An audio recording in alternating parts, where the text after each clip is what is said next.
అందరికీ నమస్కారం. నా పేరు భూమిరెడ్డి సాయి శ్రీనివాస్ రెడ్డి. ఈరోజు మనము ఆంధ్రప్రదేశ్ అసెంబ్లీ ప్రతిపక్ష నేత పదవి, చట్టపరమైన మరియు రాజకీయ విశ్లేషణ చేద్దాము. ఆంధ్రప్రదేశ్ అసెంబ్లీలో వైఎస్ఆర్ కాంగ్రెస్ పార్టీ ప్రధానమైన ప్రతిపక్షంగా ఉంది. ఇప్పుడు ఆ పార్టీ ప్రతిపక్ష నేత పదవి కోసం అంటే లీడర్ ఆఫ్ అపోజిషన్ పదవి కోసం పోరాడుతుంది. అయితే అసెంబ్లీలో మొత్తం 175 స్థానాల్లో ఉంటే కనీసం 10% అయినా అంటే 18 సీట్లైనా ఉండాలి అనే నిబంధన ప్రకారం వైఎస్ఆర్ కాంగ్రెస్ పార్టీకి కేవలం 11 సీట్లు మాత్రమే ఉన్నాయి. కాబట్టి లీడర్ ఆఫ్ అపోజిషన్ గా గుర్తింపు పొందే అర్హత లేదు. ఈ పరిస్థితి చట్టపరంగా, రాజకీయ పరంగా న్యాయమైందా లేదా అన్నది ఇప్పుడు మన పెద్ద చర్చనీయాంశమైంది. చట్టపరమైన ప్రతిపక్ష నేత అర్హతలు మరియు ప్రతిపక్ష నేత నియామకాలు ఈ నిర్వహణ అంతా Andhra Pradesh payment of salaries and pensions and removal of disqualifications act 1953 ద్వారా జరుగుతుంది. సెక్షన్ 12B ప్రకారం ప్రతిపక్ష నేతకు మంత్రికి ఉండే అన్ని హక్కులు ఉంటాయి. ప్రతిపక్ష నేతగా గుర్తింపు పొందాలంటే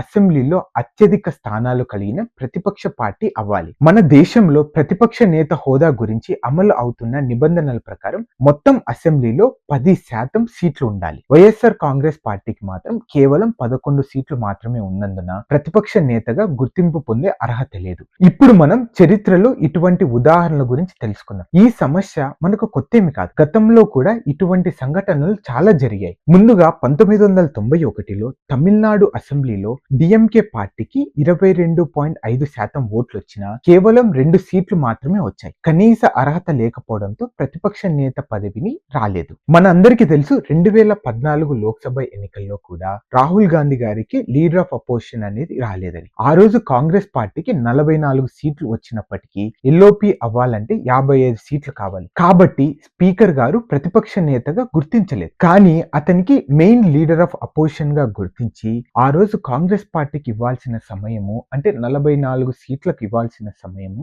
ఆ రోజు స్పీకర్ గారు ఇవ్వడం జరిగింది. 1952, 1969 వరకు లోక్సభలో ఎటువంటి ప్రతిపక్ష నేత ఉండేవాడు కాదు. అదే విషయాన్ని 5వ, 6వ, 8వ లోక్సభలో కూడా కొనసాగించారు. స్పీకర్ కు సంపూర్ణ అధికారం ఉంది. ప్రతిపక్ష నేతగా గుర్తించాలా లేదా అనే తుది నిర్ణయం అసెంబ్లీ స్పీకర్ చేతిలో ఉంటుంది. స్పీకర్ కాదు 10% నిబంధన లేకుండా ఏ పార్టీకైనా ప్రతిపక్ష నేత హోదా ఇస్తే అది తన అధికారాన్ని దుర్వినియోగం చేసినట్టు అవుతుంది. ఇలా ఇవ్వడం వల్ల ప్రతి రాష్ట్రంలో అందరూ ఇలానే అడుగుతారు. ఇది సభా నియామకాలకు సరైనది కాదు. ప్రతిపక్ష నేతగా ఉండడం వల్ల లభించే ప్రయోజనాలు ఏంటంటే ఇప్పుడు ముఖ్యమంత్రికి ఎంత సమయం ఇస్తారో అలానే ప్రతిపక్ష నేతకు కూడా అంతే సమయం ఇస్తారు. దానికన్నా మించి చాలా ప్రయోజనాలు ప్రభుత్వం నుండి పొందుతారు. అలానే ప్రతిపక్ష నేతకు ప్రభుత్వ మంత్రిలాగే ఈ ప్రత్యేక హక్కులుంటాయి. దానిలో ప్రభుత్వ భద్రతా సిబ్బంది ఉంటుంది. అలానే ప్రభుత్వ నివాసం, కార్యాలయం సౌకర్యాలు ప్రత్యేకంగా కల్పించాలి. ప్రభుత్వ నిధులు మరియు